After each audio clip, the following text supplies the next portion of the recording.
오늘은 세상이 보게 되는 교회가 되기 위해 오직의 말씀과 기도로 강주 지역의 복음화를 위해 힘쓰시는 강주 서강교회 고한수 목사님을 만나 이야기를 나누고자 합니다. 안녕하세요, 목사님. 목사님 안녕하십니까? 자, 목사님께서는 그 국내 교회를 하시기 전에 선교사로서의 그 사역을 감당하셨다고 이제 들었는데요. 선교에 대한 그 애정과 전문성이 남다를 것 같은데요. 목사님께서는 그 선교 사역을 어떻게 하셨는지 궁금합니다. 네, 제가 1991년도에 목사 안수를 받고 바로 필리핀에 선교사로 파송을 받았습니다. 그래서 불라칸이라고 하는 지역, 우리나라로 말하면 의정부 같은 지역에서 교회 개척과 유치원 사역을 중심으로 하다가 교회를 개척해서 현지인에게 넘겨주는 방식보다는 현지인들을 목회자로 만들어서 그들로 하여금 자민족의 복음화를 시키는 게 효과적이겠다 그 생각을 해서 우리 선교부의 허락을 받고 미국의 플러신학교에 가서 선교학으로 학위를 마친 다음에 마닐라로 와서 신학교를 설립했습니다. 안드레 신학교를 설립해서 현재에도 많은 교수와 이사들을 이제 학교를 운영하고 1년이면 100여 명씩의 졸업생들을 졸업시키는 유수한 학교로 자리 잡고 있고, 제가 국내 목회자로 부임했음에도 운영은 현지인들이 하지만 재정적인 것은 제가 후원회장이 되어서 우리 교회를 중심으로 많은 뜻 있는 분들이 후원해서 학교를 지금 운영하고 있고, 동시에 지방에서 올라온 무슬림들이 참 많이 있습니다. 이것은 공개적인 사역으로 할 수 없기 때문에 마닐라로 이주해 온 젊은 무슬림들 제자 훈련 사역을 또 동시에 병행하기도 하고, 그리고 2002년도에 저를 후원했던 후원교회 중에 한 목사님이 정년 은퇴하시게 되어서 그 후임자로 제가 픽업을 해서 국내로 들어오게 됐습니다. 그때 그 한국인들이 91년도는 없을 시대 것 같은데요. 그때만 해도 여행 자유화가 되지 않았기 때문에 비자 받기 자체가 힘들었습니다. 그런데 92년도부터 해외여행 자유화가 되므로 많은 분들이 이제 단기 선교의 명분으로 동남아시아 지역, 특히 필리핀이나 태국 지역을 많이 방문하셔서 그로 인해 한국 교회가 더 선교하는 일에 열정적으로 동참하게 되는 계기가 되었습니다. 그래서 제가 갈 때만 해도 한국 식당이랄지 한인들이 별로 없을 때였습니다. 자, 목사님 그 담임하고 계시는 교회가 약 60년의 역사를 지닌 교회라고 이제 알고 있는데요. 강주 서강교회 그 목사님께서는 이제 언제 그 부임하셨습니까? 제가 2008년도에 본 교회를 부임을 했습니다. 그때 당시는 교회가 좀 내분이 있어가지고 분열이 된 상태에서 노회에 많은 우리 선배 목사님들 또 우리 교인들의 적극적인 요청으로 제가 이 교회에 부임해서 13년째 목회를 하고 있는데, 지금은 제가 자랑컨대 대한민국에서 가장 평화롭고 은혜로운 교회, 하나님의 마음에 합당한 역동적인 교회 중에 하나라고 자부합니다. 강주 서강교회를 그 들어오면 가장 크게 그 보이는 것이 이제 그 비전 선포문인데요. 그 세상에 보게 되는 그 교회라고 적힌 그 문구를 봤습니다. 어떤 의미가 그 내포되어 있나요? 제가 선교사를 나가게 된 그 말씀이 창세기 12장 1절로 3절 하나님이 아브라함에게 주신 그 말씀이었습니다. 너는 복이 되어라. 세상의 모든 민족이 너로 인하여 복을 받을 것이다. 이 말씀. 이게 제가 선교사로 나가게 된 격려의 말씀이었고 이 말씀이 저의 평생의 사역의 목표입니다. 그래서 제가 남매를 뒀는데요. 그 아들 이름이 아브라함입니다. 이 아이도 부족한 저의 뒤를 이어서 목회자가 되기 위해서 우리 종신대학교 신학대학원 다니다가 지금은 필라델피아에 있는 웨스트민스터 신학교에 가서 이제 목사가 이제 금년에 됩니다. 그렇게 해서 공부해서 우리 조국과 세계 선교를 위해서 쓰임 받겠다고 다짐을 했는데 그만큼 제가 이 말씀을 좋아해서 이 교회에 부임하면서 우리 교회의 비전을 이 아브라함에게 주신 이 말씀을 중심으로 세상에 복이 되는 교회가 되자. 그래서 결국은 이 말씀에 의지해서 우리 교인들이 이 비전을 공유함으로 우리 지역을 섬기고 민족 복음화, 세계 복음화를 위해서 열심히 사역하고 있습니다. 강주 그 서강교회 그 지속적인 그 부흥의 그 비밀이 몇 가지 있다고 들었습니다. 그 목사님께서 그 중점을 두시고 하시는 그 사역 때문이라는 소문이 자자한데요. 어떤 것들이 있습니까? 사실 저는 전통적인 목회를 하는 목회자입니다. 많은 프로그램들 또 많은 교회 부흥을 위한 그런 것들이 있지만 제가 귀담아 들으면서 참전을 하고 있습니다. 그러나 저는 예배 중심의 목회를 하고 있습니다. 그래서 우리 교인들은 예배가 생명이다. 이걸 가슴에 품고 있습니다. 왜 그러냐면은 요즘에는 교인들이 과거처럼 교회의 공적 예배를 지극정성으로 드리지 않습니다. 대부분이 그러겠지만 주일 낮 예배에 출석한 성도들 3분의 1 정도만 주일 오후 예배 참석합니다. 그리고 낮 예배 출석 교인의 10% 정도만 수요일 예배를 참석합니다. 그렇다면 우리 교회 대부분의 교인들은 일주일에 한 번 예배 드린다는 결론이죠. 그렇기 때문에 일주일에 한 번 예배 드리는 대부분이 이 교인들을 어떻게 역량 있는 그리스도인으로 만드느냐. 이것은 프로그램으로 되는 것도 아니고 어떤 사람들의 마음을 끌리는 그런 걸로 되는 게 아니라 온전한 예배, 그 중에서도 말씀을 제대로 가르치고 전하는 것이 가장 좋겠다 생각해서 저는 예배 중에서도 다 그러지만 말씀 중심, 특히 강해 설교를 중점적으로 하고 있습니다. 그래서 가급적 설교 시간에 약 30분 설교하는데 예화도 거의 쓰지 않습니다. 또 제 예화뿐만 아니라 다른 사람의 어떤 것도 거의 하지 않습니다. 처음부터 마지막까지 본문 중심으로 강해 설교하고 예를 들을 게 있으면 성경에 있는 사건을 예를 듣습니다. 그렇게 처음 들으신 분들은 딱딱하다, 지루하다, 재밌는 말도 해달라 그렇게 하지만 저희 교회에서 1년만 신앙생활하면 오히려 다른 목사님들의 설교에 적응이 되지 않습니다.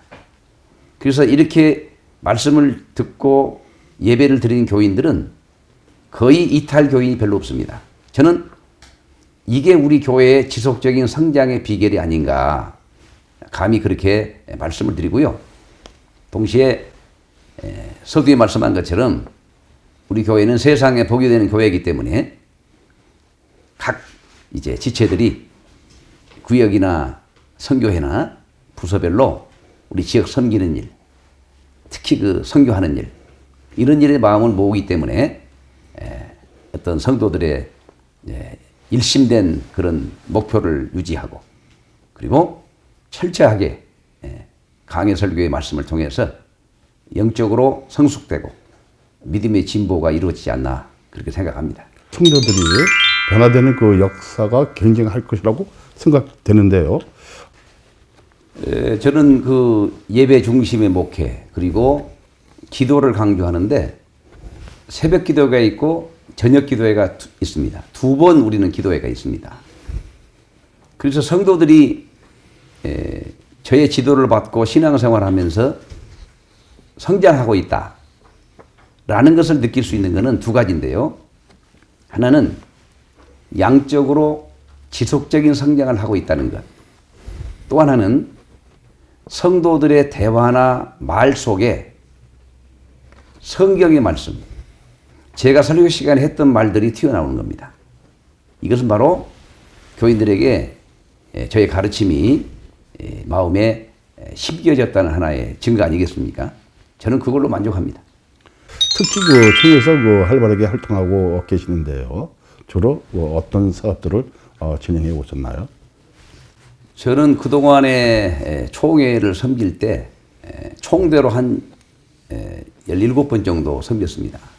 그러면서 이제 총회 자체 또 산하기관에서 많이 사역을 했는데 이 정치부 서기 또 재판국의 서기 이런 일들 또 상비부의 활동 그리고 산하기관에서 과거에 총신대학교 운영이사회 서기로 또 GMS의 파송이사와 또 일본 번역의 그 사역자로 그리고 기독신문에서도 논설위원으로 나름대로 이렇게 많이 활동을 했습니다. 그리고 우리 지역에서도 제가 노예장 때 호남 제주 지역 노예장 연합회 회장을 제가 역임을 했고 그 외에도 나름대로 헌신했는데 한 번도 어떤 불미스러운 일에 연루되지 않고 최선을 다해서 정직하게 주어진 일을 잘 감당하려고 노력을 했고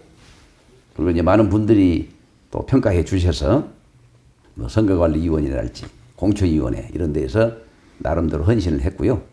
앞으로도 우리 하나님께서 은혜 주시고 또 우리 총대들이 맡겨주시면 어떤 일이든지 간에 초심 잃지 않고 선교사의 그 열정, 그 섬김의 정신으로 총회를 섬기려는 마음이 있습니다. 그러면 그 한국교회가 그 헤쳐나가야 할 그 사회적인 그 문제들이 많습니다. 자, 이러한 때에 그 총회가 바로 이제 서야 된다고 이제 봐지는데요. 총회가 바라는 것이 있다면 한 말씀 부탁드립니다. 그동안에 우리 총회는 세계 최대의 장로교단, 또 우리 국내에서 가장 큰 장자의 교단, 또 한국의 보수신학의 마지막 보루, 이런 참 듣기 기분 좋고 너무나 아름다운 그런 그 호칭들을 많이 받고 있었는데요. 다만 한 가지 아쉬웠던 점은 연합사역을 할 때에 통합적이나 진보적인 교단에 끌려당기는 그런 감이 없지 않아 있었습니다. 그런데 이번에 소강석 총회장님이 이제 총회장이 되시고 이 한국의 연합사역을 주도할 수 있는 명실공히 장자교단의 위상을 다시 회복하고 세운 것에 대해서는 큰 자부심을 갖고 있습니다. 다만 한 가지 우리 총회에 바라고 싶은 것은 지금 많은 좌파적 이념을 가진 사람들, 세속적인 그런 철학을 가진 사람들이 하나님을 대적하고 성경의 가치를 부정하고 이번 코로나 사태를 계기로 교회를 넘어뜨리려고 하는 시도들이 눈에 보이지 않습니까? 물론 우리 교회들 중에 일부가 방역에 소홀히 함으로 사회의 지탄의 빌미를 제공한 것은 사실이고 이것은 총회 산하의 목사 한 사람으로 죄송하다는 말씀을 드립니다. 그러나 대부분의 교회들이 정부 정책에 맞춰서 방역 시책에 협조하고 최선을 다하고 있는데도 불구하고 지금 사회적 프레임 자체가 반기독교, 반성경적 흐름으로 나가고 있는데 이때 우리 교단이 적어도 한국의 보수 교단과 개혁신앙의 장자이기 때문에 우리 성경에 말씀했지 않습니까? 예는 예라고 아닌 것은 아니라고 말씀하라고 예수님께서 말씀하신 것처럼 정부의 어떤 시책이나 사회적인 흐름에 있어서 성경의 가치에 어긋나는 것은 아니라고 분명히 목소리를 낼 수 있는 총회. 그래서 한국 교회를 성경 중심의 세계관으로 이끌어갈 수 있는 리더십을 지금 잘하고 있지만 더 강력하게 했으면 좋겠다. 그런 바람이 있습니다. 그리고 총회라고 하는 것은 교회를 섬기는 거고 속해 있는 교회들을 돌보는 어머니와 같은 곳이기 때문에 가끔 노예를 힘들게 하기도 하고 교회들을 힘들게 하기도 하고 일부의 정치적인 인사들 때문에 눈물 흘리게 했지만 앞으로는 법과 질서, 신앙과 양심과 상식에 맞는 그런 총회가 되어서 노회를 노예답게 교회를 아름답게 세울 수 있는 금년 우리 총회의 주제대로 다시 세울 수 있는 그런 총회가 되기를 간절히 바랍니다. 이제 총회장님의 리더십으로 한국의 연합 사업에 우리 교단이 주도권을 잡았다는 것. 그러나 우리 내부적으로도 여기에 맞는 행정의 시스템 또 법과 원칙이 지켜지는데 좀 업그레이드 해야 될 때가 아닌가. 예컨대 지금은 정보통신이 발전해서 우리 총신대학교 졸업장을 띄어도 집에서 뛸 수가 있습니다. 주민등록 등본을 띄어도 집에서 뛸 수가 있습니다. 현재 우리 총회는 거의 직접 총회로 가든지 아니면은 전화로 요청해서 받는 그런 시스템인데 앞으로 우리 총회가 이런 부분에 좀 투자하고 획기적인 발전을 해서 예컨대 재직증명서랄지 그 이미 되어 있는 데이터베이스화 되어 있는 것은 개인용 컴퓨터로도 얼마든지 비용을 지불하고 받을 수 있는 그런 선진 행정 시스템이 필요하다고 생각을 합니다. 또 하나는 노예가 총회에 무엇인가를 요구할 때에 교회가 총회에 어떤 것을 요청할 때에 법과 원칙에 따라 즉각적으로 반응해 주면 되지 않습니까? 사회에서도 민원이 들어오면은 적어도 며칠 이내에 답변도 하고 처리하라는 지침이 있는데 현재 우리 총회는 소위 깔고 앉았다라는 말이 있지 않습니까? 6개월도 지나고 1년도 지나고 이것은 옳지 않다고 생각합니다. 해야 될 것은 즉각적으로 할 수 있는 총회. 어떤 사람들의 반칙이 아니라 법과 원리, 성경적 가치관에서 제대로 할 수 있는 질서와 상식이 있는 총회가 되었으면 좋겠다. 그런 마음이 있습니다. 목사님 아주 각오가 굉장히 한 것 같아요. 네, 마지막으로 한국교회와 우리 합동교단의 사랑 목사님들, 사랑하는 광주 서강교회 성도들에게 전하고 싶은 메시지가 있다면 말씀해 주시기 바랍니다.